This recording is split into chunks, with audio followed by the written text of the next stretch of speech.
আসসালামু আলাইকুম। এখন শুনবেন সংবাদ শিরোনাম। নির্বাচন বানচালের জন্য দেশকে অস্থির করে তোলার চেষ্টা চলছে। ঠাকুরগাঁওয়ে মির্জা ফখরুল, বিভেদ অনৈক্য তৈরি হলে ক্ষতিগ্রস্ত হবে দেশ। ওসমান হাদি হত্যার প্রতিবাদে বিভাগীয় শহরে ইনকিলাব মঞ্চের অবস্থান কর্মসূচি, দ্রুত বিচার নিশ্চিত না হলে কঠোর আন্দোলনের হুঁশিয়ারি।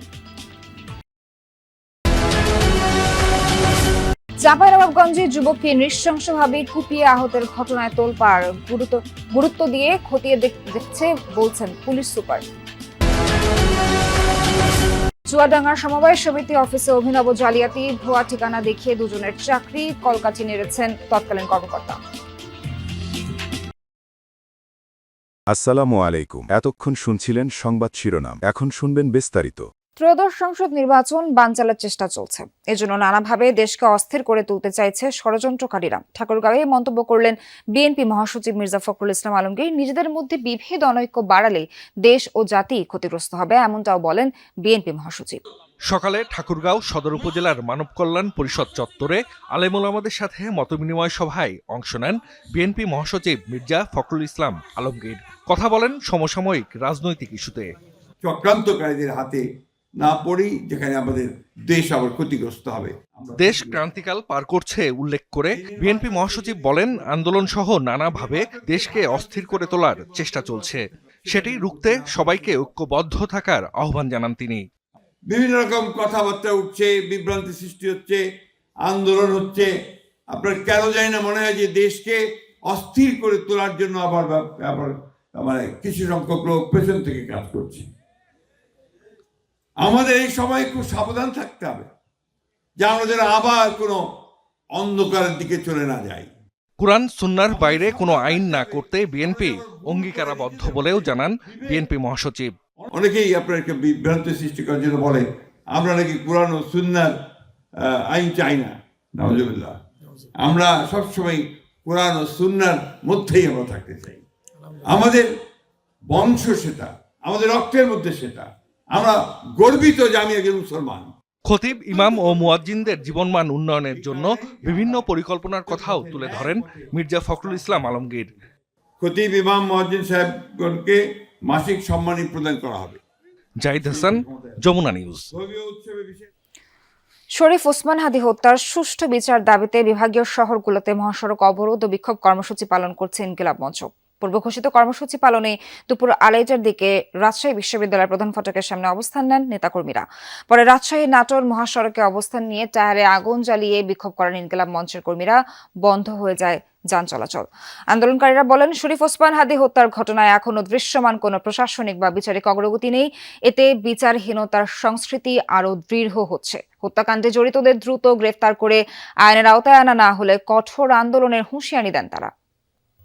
সিলেটের চৌহাট্টা পয়েন্টে সড়ক অবরোধ করে বিক্ষোভ করছেন ইনকিলাব মঞ্চের নেতাকর্মীরা। এ সময় আধিপত্যবাদ বিরোধী বিভিন্ন স্লোগান দেন আন্দোলনকারীরা। প্রতিবাদী গান, কবিতা পরিবেশন করেন। নেতাকর্মীরা বলেন, হাদি হত্যায় জড়িত সকলের বিচার নিশ্চিত না হওয়া পর্যন্ত আন্দোলন অব্যাহত থাকবে। ময়মনসিংহ নগরীর টাউন হল মোড়ে অবরোধ কর্মসূচি পালন করছে ইনকিলাব মঞ্চ। বিক্ষোভকারীরা অভিযোগ করেন, প্রশাসনের বক্তব্য আইওয়াশ ছাড়া কিছু নয়। তারা সময়ক্ষেপণের চেষ্টা করছে। গুলির ঘটনার দিনই অপরাধীদের ধরা যেত বলে জানান তারা। এ সময় স্বরাষ্ট্র উপদেষ্টা ও আইন উপদেষ্টার পদত্যাগের দাবি জানান ইনকিলাব মঞ্চের সদস্যরা। ঢাকা বরিশাল মহাসড়ক অবরোধ করে বরিশালের ছাত্র জনতা ইনকিলাব মঞ্চের কেন্দ্রীয় কর্মসূচির অংশ হিসেবে দুপুর থেকে বরিশাল বিএম কলেজ, বরিশাল বিশ্ববিদ্যালয় সহ বিভিন্ন কলেজের শিক্ষার্থীরা মিছিল নিয়ে নথুল্লাবাদ এলাকায় জড়ো হয়। হাদির হত্যাকারীদের দ্রুত গ্রেফতার ও বিচার দাবিতে অবস্থান নেন মহাসড়কে। শিক্ষার্থীদের পাশাপাশি সাধারণ মানুষও এতে অংশ নেন। চাঁপাইনবাবগঞ্জের শিবগঞ্জে এক যুবককে বিদ্যুতের খুঁটির সাথে বেঁধে কুপিয়ে গুরুতর জখমের ঘটনায় এলাকায় তোলপাড় চলছে। আহত আবু সুফিয়ান সিজু বর্তমানে রাজধানীর পঙ্গু হাসপাতালে চিকিৎসাধীন। পরিবার জানায়, তাদের এক নাবালিকা স্বজনের সাথে প্রেমের সম্পর্ক গড়ে তোলে পাশের এলাকার মোস্তাক নামে যুবক। পরে কৌশলে মেয়েটিকে ঢাকায় নিয়ে যায় সে। এই ঘটনায় মামলার পর গ্রেফতার হয় মোস্তাক। পরে জামিনে বেরিয়ে মেয়েটিকে উত্ত্যক্ত করা শুরু করে সে। এর প্রতিবাদ জানালে গত বুধবার সন্ধ্যায় আব্দুর রাজ্জাক সহ বেশ কয়েকজন সিজুর ওপর নির্যাতন চালায়, কুপিয়ে মারাত্মক জখম করে তাকে। পরিবার জানায়, সিজুর বাম হাতের রক্তনালী বিচ্ছিন্ন হয়ে গেছে, হাতটি কেটে ফেলতে হতে পারে। নির্যাতনকারীরা জামায়াত শিবিরের রাজনীতির সাথে জড়িত বলে অভিযোগ করেছে ভুক্তভোগী পরিবার। এ ঘটনায় জড়িত থাকার অভিযোগ অস্বীকার করে প্রেস বিজ্ঞপ্তি দিয়েছে স্থানীয় ছাত্র শিবির। উপজেলা জামায়াতের আমিরের দাবি, সিজু এলাকায় সন্ত্রাসী হিসেবে পরিচিত এই ঘটনায় যাদের নাম এসেছে তারা জামায়াতের অঙ্গ সংগঠনের কর্মী নয়, তবে সমর্থক হতে পারে। এখন পর্যন্ত 2 জনকে গ্রেপ্তারের কথা জানিয়েছে পুলিশ। এজার নামীয় 2 জন অভিযুক্তকে গ্রেপ্তার করেছি, বিজ্ঞ আদালতে সোপর্দ করেছি এবং যিনি ভিকটিম আপনারা জানেন তিনি এখন পঙ্গু হাসপাতালে আছে। তো যেহেতু ভিকটিমের সঙ্গে আমরা কথা বলতে পারছি না, ওই জন্য একতরফাভাবে আমরা কোনো কিছু বলবো না। ঘটনার তদন্ত শেষে সবার সাক্ষী প্রমাণ সাপেক্ষে আমরা বিস্তারিত জানাবো। হাঁস চুরির ঘটনায় সালিশ বৈঠককে কেন্দ্র করে হবিগঞ্জে 2 পক্ষে সংঘর্ষ হয়েছে, আহত অন্তত 20 জন। সকালে লাখাই উপজেলার মোড়াকুড়ি পূর্ব গ্রামে এই সংঘর্ষ হয়। পুলিশ ও স্থানীয়রা জানায়, কয়েকদিন আগেও ওই গ্রামের আলকাস মিয়ার 10 থেকে 12টি হাঁস চুরি হয়। চুরির ঘটনায় জড়িত সন্দেহে একই গ্রামের আফজাল মিয়ার সাথে তার বাগবিতণ্ডা হয়। এই নিয়ে বাড়ি চুয়াডাঙ্গায়, অথচ ঠিকানা দেখানো হয়েছে কুষ্টিয়া ও ঢাকায়। জাতীয় পরিচয়পত্রে স্থায়ী ঠিকানা জাল করে চুয়াডাঙ্গা সমবায় অফিসে চাকরি হাতিয়েছেন অন্তত 2 জন। আর এসব অপকর্মে কলকাঠি নেড়েছেন তৎকালীন সমবায় কর্মকর্তা নিজেই। তিনিও ভুয়া জাতীয় পরিচয়পত্রে বাগিয়েছেন মুক্তিযোদ্ধার সনদ, নিয়েছেন সরকারি সুবিধা। জাহাঙ্গীর আলম চাকরি করেন চুয়াডাঙ্গা জেলা সমবায় অফিসের অফিস সহকারী কাম কম্পিউটার অপারেটর পদে। 2013 সালে এই অধিদপ্তরে চাকরি পান, তাও আবার কুষ্টিয়া জেলা কোটায়। অথচ তার আসল ঠিকানা চুয়াডাঙ্গার দামুড়হুদা উপজেলার গোপালপুর গ্রামে। বাড়িতে কারো দেখা না মিললেও স্থানীয়রা বললেন, জাহাঙ্গীর আলমের পৈতৃক নিবাস ও বেড়ে ওঠা এখানেই, কুষ্টিয়ার মিরপুরে নয়।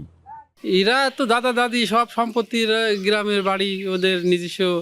হ্যাঁ, ওরা বহুদিন যাবতীয় এখানে আছে। আদি পরিবার এটাই, না অন্য কোথাও না। স্থায়ী ও বর্তমান ঠিকানা নিয়ে সদুত্তর দিতে পারেননি অভিযুক্ত জাহাঙ্গীর আলম।